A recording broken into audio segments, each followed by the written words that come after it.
All right, so I actually lied about the cold calling part. I'm not going to ask about the first four questions. The only one because we'll sort of get into those a little bit later on. But, the one I'm really interested in for right now is the last question, where it's describing an app with a purpose completely different from Tuner. How could you make an app completely different from Tuner with as few changes as possible to Tuner? Did anyone come up with any ideas? Matt? We said artists and paintings. All right, cool.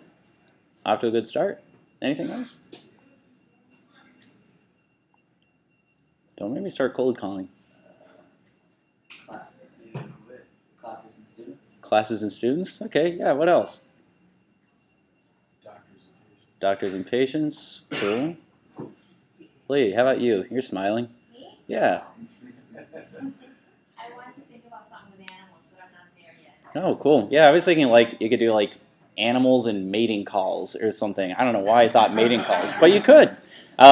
Actually, oh no, I know why I thought of it, because this is songs. Yeah, that's right. Yeah, the animals are kind of like the artists and the mating calls are kind of like the songs. That's a weird example. What song is this? Say what? What song is that? Huh? So that's a meeting. What song? You said it's a song. No. I'm saying like you could make an app that's just like this one is for artists and songs. You can make an app that's like, instead of artists with lists of songs, animals with lists of mating calls. But the whole point of that is that, one, I'm kind of tired of Tuner. Two, and I'm sure you guys are too. Two, it would be really easy to turn Tuner into something completely different just by going through and changing everywhere you see the word artist to animal, and everywhere you see the word song to mating call. And then bam, suddenly it's a completely different app. Of course, there are some things you need to change, like photo URLs and stuff. And it probably wouldn't be on Spotify, but it would be really easy to change this into something totally different. And so all these little two model CRUD apps we make, they're all more or less the same app, just with a couple proper nouns switched around. But anyway, so the first thing I want to talk about in here is exposing the back end, and I just like putting that in there because I think it's funny to say. But yeah, so looking at this app, so this is in Mongo, and you guys used this one yesterday, right? I'm a little confused because one of the other classes used a slightly different one that uses an ORM we don't teach anymore because nobody uses it, but you guys used Mongo. Cool. So looking in here, there are a lot of similarities to Rails. You have your controllers, which do exactly what they did in Rails. You look in here, and they look just like Rails. Well, okay, very similar to Rails controllers, except, well, more like Sinatra controllers. And really, that's the whole thing about Node. Node is just like Sinatra, except it happens to be written in JavaScript instead of Ruby. And so this looks really similar to Sinatra. I mean, in Sinatra, you wouldn't have router.get, you would have get, and then /do, and then you would get all the artists, and then you would just render those out. That would be what? Render JSON artists or something. And Node and Express, they're just like Sinatra. They're very similar. So you have your controllers, you have your models, and you have this public folder. This is something we haven't really talked a whole lot about yet, what the public folder does. We had it in Rails too. The public folder, let's see, that's where there were 404 pages and stuff if you went and looked at that. I don't think we ever really did anything with it. In this case, I'm just starting this up. What the public folder does is it contains everything that you would want someone to be able to access just by typing in its address in the browser. So, for instance, if you take a look at here, we've got this style.css file. If I go to style.css in here, there it is. There's this, let's see, this script.js file. If I go in here and type /js/script.js, there that is. The index.html, you can get there just by doing /index.html. So this is the purpose of the public folder. Everything you put in the public folder, it's stuff that you would want someone to be able to access just by typing in the URL in their browser. What other things might go in the public folder, keeping that in mind?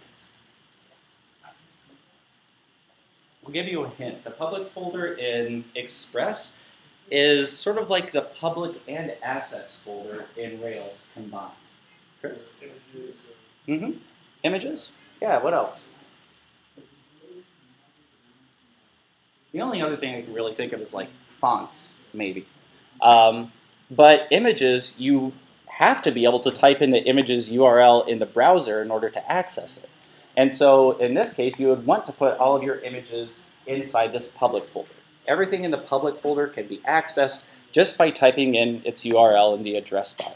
If I try to access this app.js, if I type in app.js up here, I'm going to get some kind of a 404 error telling me that it can't get it. But anything that's in the public folder, I can get. Any questions about that?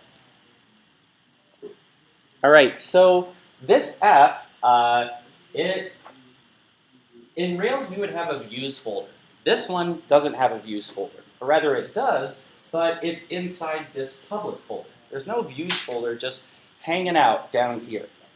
That's because we're only using one single view in this entire app. There's just one view, and it's that index.html right there.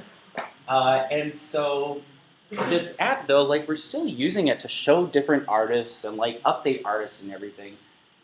So there's sort of two different ways to do an app. What we've done with Rails so far, and what you guys did in all of your projects, was you had a multi-page app. An app where you had a whole bunch of different views, you had a whole bunch of different .erbs. And you could do the same thing in here, so instead of being .erb, it would be .hbs for handlebars. But still the same concept. .hbs just lets you plunk code right in your views in the exact same way that ERBs do. So you could do it that way. But we're making this one a single page app, where we're only having one view, and instead of the server rendering a whole bunch of different views, juggling a whole bunch of different views, instead, all of that is being done on the front end. So why would we make this a single page app? Why would you make any app a single page app? What is the advantage of making something a single page app? Like this could totally be a multi-page app. We just happen to be making it a single page app here. Why is that? Samir? Better user experience. How so? Less time to load stuff. Or, Yeah, that's exactly right. Can any of you guys think of any other single page apps that you've used that you're aware of? Gmail? Yeah, Gmail's one. How about Trello, too? It's kind of hard to think about single page apps that you've used because usually it's not something you notice. You don't go on the app, you don't like go to a website and then you're like, this is a single page app. I can tell right away. Because if a single page app is done right, you don't really even notice you're using a single page app. You're just using this thing. So Trello, I think, is a great example. Trello could totally be a multi-page app. There's no reason it couldn't be.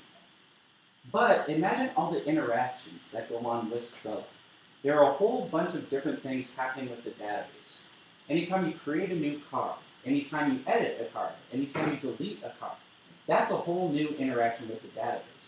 If Trello wasn't a single page app, you would need to refresh the page every single time you do any one of those things. And that would make for a pretty grody user experience. For Tuner, it doesn't really matter because Tuner is like a rinky-dink tiny little app where there really isn't a whole lot that we're doing on one page. But for something like Trello, that's really important. So the advantage of single page apps, I would say the biggest one is just user experience, not having a whole bunch of page refreshes. The advantage is just user experience. And for a lot of apps like Tuner, user experience isn't really important, but Trello's entire brand is their user experience. If they had a poor user experience, no one would use it. So it behooves them to make it a single page app. Can anyone think of any other reasons why we might do a single page app? I'd say user experience is probably the most straightforward. you know, we have lines of like displaying information if it doesn't make sense to put it in the page for like when text appears, like those. I agree, although I'd still sort of lump that under user experience, like still that idea of keeping everything on one page, all this related stuff on one page. James, are you raising your hand? Yeah, maybe like a serverless issue where you have the whole app go to there on their computer and then they can just send JSON requests to get to just the data they need and not the entire thing. Yeah, that's, I would say, a really big part of it.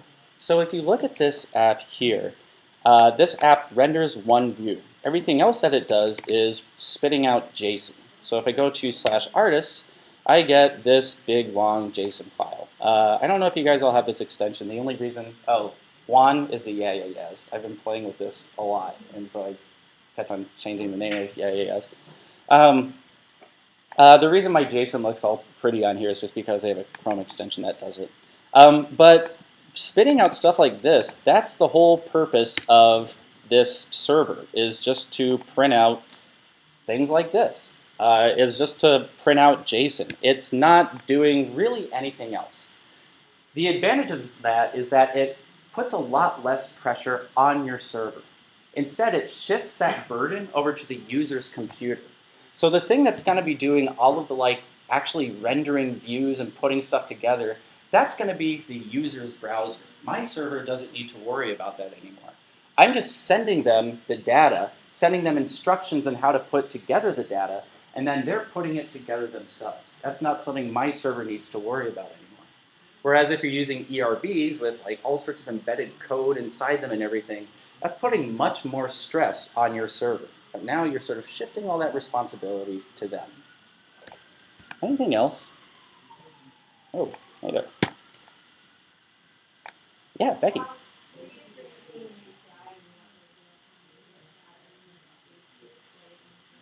Yeah. So if you want to have real-time stuff updating, then you have to use Ajax for that. And so since you're already doing stuff with Ajax, you may as well just keep on going with it and make a single-page app. If you already have to do JavaScript, then why not just sort of keep doing JavaScript? But you don't have to. And so when we're teaching these Express apps, well, we're teaching Express in conjunction with object-oriented JavaScript. We're teaching Express with object-oriented JavaScript. You don't have to use object-oriented JavaScript with Express at all. You don't have to use any front-side JavaScript with Express at all. I said before that Express is really just like Sinatra. And when we were making Sinatra apps, I don't think we had any JavaScript in any of the Sinatra apps we made. I would say that most of you guys in your project twos, you probably didn't use any JavaScript in those projects. And you could do the exact same thing here. You don't need to use any front-end JavaScript with this stuff. The only reason we teach these things together is because a lot of the concepts in object-oriented JavaScript are also applied in the backend in Express. If you look in here, there's a lot of sort of object-oriented-y stuff going on back here, particularly if you look in the models. Oops, that's not a model, that's a controller.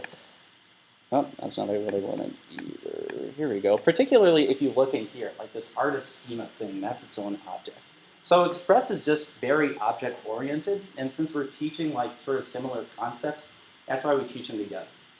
But the reason I'm talking about this is because I see people thinking oh, so you have to use object-oriented JavaScript with Express. And you don't. You can do whatever you want. You don't have to use it at all. You don't have to use any JavaScript whatsoever. But we're just sort of teaching them together because they have pretty similar concepts. Any questions about that? Mm-hmm. So the single page app part, that's not necessarily Express. You can do that with Redis. Yeah, totally. And I would say that's another advantage of making a single page app. Probably my favorite advantage is that when you make a single page app, you're really making two apps. You have one whose entire job is just to spit out JSON at you. So the database, that's sort of its own distinct app. Then you have a second app whose entire job is to just take that data and do something with it. The cool thing about that is that the front-end part, the front-end app, that could use any API, anywhere. It doesn't have to be using an Express API. It could be using a Rails API. It could be using a PHP API. They don't even have to be on the same server. This front-end app, you could host it on GH Pages and have all the database stuff on a completely different server halfway around the world. They don't have to be on the same server anymore. Whereas if you do all of this embedded code with HBS and ERB and everything, those have to be on the same server. And you can't put that on GH Pages. GH Pages can only run HTML, CSS, and front-end JavaScript. It can't run HBS and ERB and all that stuff. So it makes it much more extensible. This front end that you're making, you can really easily change it to interact with any API anywhere. Additionally, it also means other people can make front ends to interface with your data. So because you're making two apps basically, one that just gives out data and one that does something with data, other people can make apps that do something with that data. So for instance, when I was working for Coinbase, again, that big Bitcoin company, I was helping manage their API. And Coinbase sort of had like 2.5 different apps. They had their API, which was just sort of its own thing off by itself. Then they had the actual Coinbase site that people would log into and use. That didn't use the API. That used like their own sort of like, it was basically ERB. Coinbase runs on Rails, so they just used ERB all over the place. And I was like, man, that is a lot of work. Like we already have this API whose job is to get stuff from the database. And then we have all this ERB stuff whose job is to get stuff from the database. Wouldn't it be cool if Coinbase just used their own API? So all their front end did was just use their own API. That would like dramatically cut down on the amount of work that they had to use. They would, instead of having to figure out 2 different ways to get stuff from the database, it would just be one way anymore. And we already had all of these different users using Coinbase's API to like come up with their own ways of interfacing with Coinbase accounts. And that was really cool. Like a huge advantage of that was that it increased a lot of customer loyalty. So I would say this is another big advantage of doing single page apps this way, where you have your API and you have the front end distinct different things. Anyone who's using your app, they can make their own front end. They can use your API in the exact same way that you are. And that creates a lot of customer loyalty. People feel like they're contributing to this thing that you've created, and they're going to keep coming back to it. They feel like they have ownership over it. So from like a business standpoint, having these things be distinct can be a really powerful and really useful tool that adds a lot of value to whatever it was you were creating. Ultimately, Coinbase didn't end up going for that because they'd already put so much work into having these like completely separate things. And also there were some security things. So I would say that's another thing about single page apps is like it's a little bit more difficult to be secure with AJAX. So it's all sort of a balancing act of figuring out which of these things you want to do. Any questions about that? About all this stuff? Yeah, Kelly. Yes, I am. Yep. Other questions? Oh, it's hot in here. Maybe it's just because I'm up in the lights. Samir? So do like any of the APIs that we use from other websites, they basically have 2 different apps that you're saying? Yeah. Well, I mean, it depends. Like, again, Coinbase had their API, and then they had their app, which didn't use the API. So they were sort of juggling a whole bunch of different things. But yeah, there are certainly some that do just sort of use their own API internally, and that's how they do things. I think that's really cool. So if we're using their API, they must have their API set up. Mm-hmm. Even how we did it in Rails or Express. Yeah. But you know, a lot of them do have their security controls and all that stuff. Mm-hmm. It depends a little bit. It's a little bit more complicated when you're doing everything through AJAX than when you're doing everything on the back end. But it's still doable. You just have to work at it a bit more. So I would say it's maybe like single page apps are maybe a better idea for stuff where there isn't a whole lot of security involved, but even that's not necessarily true. It's just all about where you want to put your effort. Let's see. Okay, cool. So full disclosure, in this class at GA, we do not teach you the right way to make an Express app. We don't. Why is that? Hint, it's a trick question. No, there is no right way. That's exactly right. There is no right way to make an Express app. There's no right way to make an object-oriented front end. There's no right way for pretty much any of this stuff. So we can't teach you a right way because there isn't one. So all the things that you see in here, like Rails is pretty strict about what folders you use and everything. But here, I mean, we just have these things in controllers and models folders, not because Express is going to scream at us if we were to name them to something else. We can name them pretty much anything we want. We just name them this way because it made the most sense to whoever the instructor was who put this thing together. And that making the most sense, that's, you know, informed by experience that they've had, that's informed by conventions that they're aware of. But you could still change these things to whatever you want them to be called. I can change this controllers folder to Wombat, and it's still going to work perfectly fine as long as I just remember to change this to Wombat as well. So everything we're doing in here, it's not the right way. It's just our way, the way we think makes the most sense. And so I'm saying that because you really don't need to feel like you have to do everything exactly right in these apps. There's a lot of room for creativity, for just doing things the way it makes the most sense to you. Any questions about that? What's the opposite of Rails? Yeah, although honestly, you can make an entire Rails app in one file if you wanted to. It's just when you do Rails new, it generates all this structure for you. And yeah, so Rails, it looks for an app folder, it looks for a controllers folder inside that, but you can change it so that it doesn't, so that you have things in another place. That's just sort of how it works out of the box. I would say that's the difference between Rails and Express. Rails has a lot of stuff out of the box. Express has pretty much nothing out of the box. Isn't there like a Rails way to do things? Yeah, but again, the Rails way isn't... There's a right way. But it's not the right way. I would say it's sort of the generally agreed upon way. And you know, what's popular is not always right, and what's right is not always popular, kind of thing. I mean, I would still do it the Rails way, simply because I know that's what everyone else is doing. But someone may come along and be like, hey, I have a better way of doing this. And then people start sort of gravitating over to that. Any other questions? Cool. Let's see.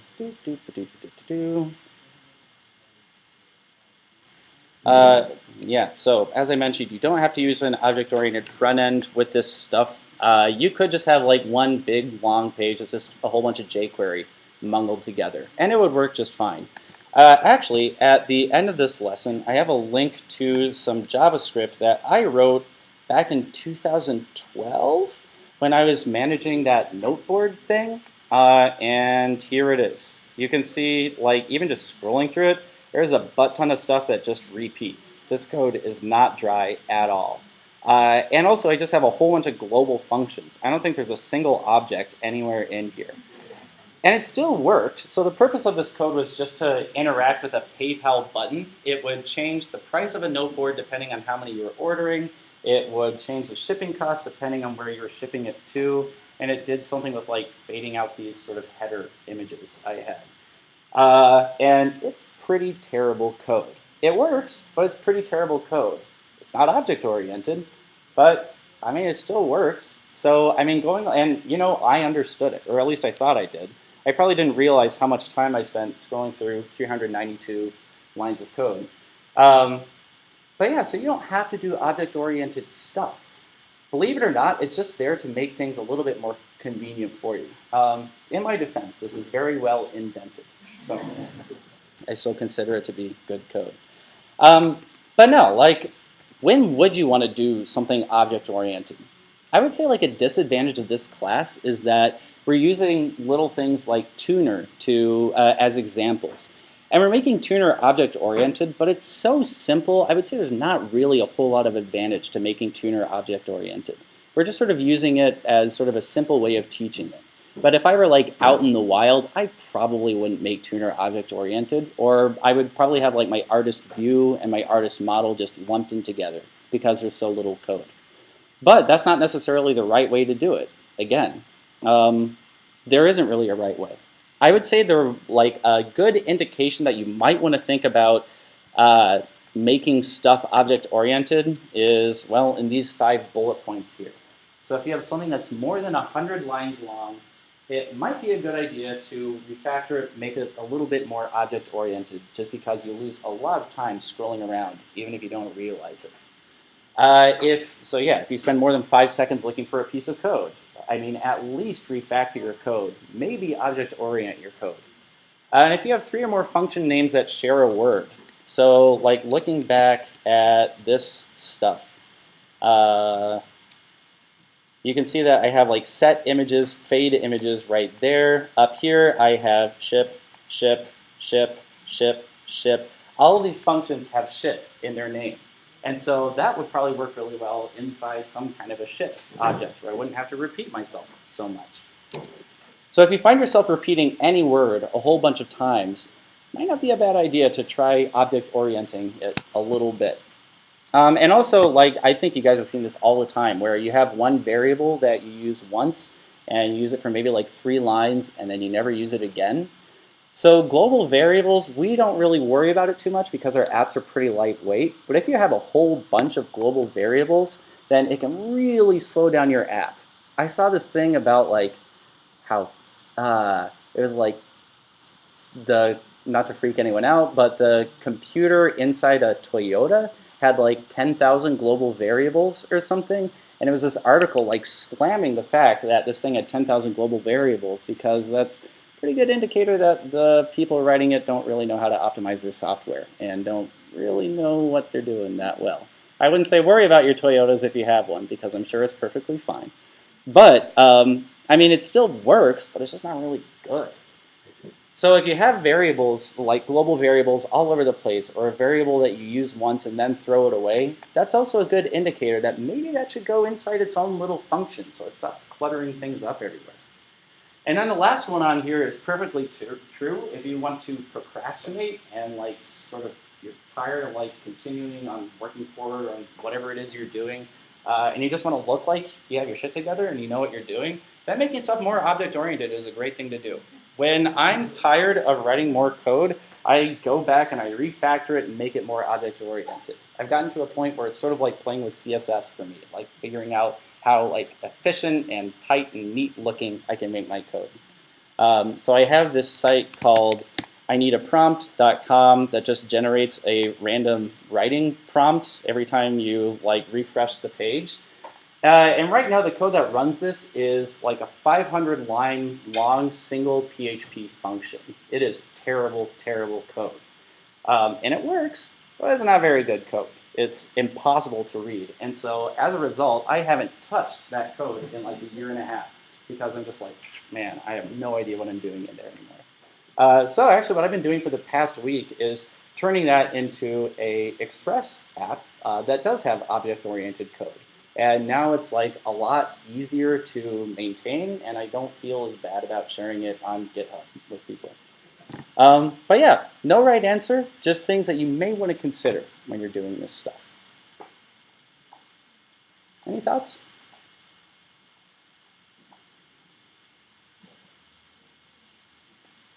Cool. So before we get into this getting caught up from yesterday, well, first off, is it like actually warm in here? Because I'm like really toasty. Okay, so I might turn on a fan or something. But why don't we break until 11, and then we'll come back and keep going forward. That's sort of it for my like sitting on a soapbox.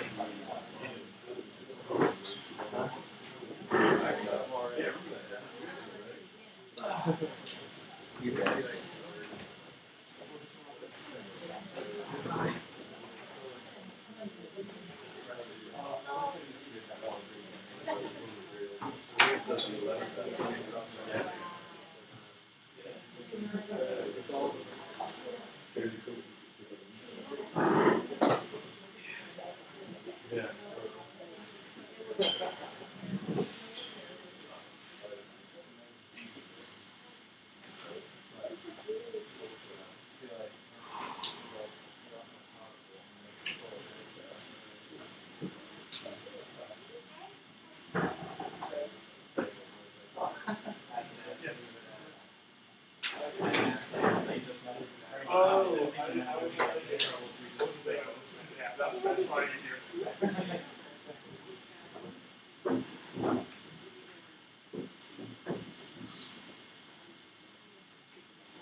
Oh, no, she refreshes it every couple of days, actually. Oh, okay. Is this supposed to be in here? Yeah, it is. I'm sorry.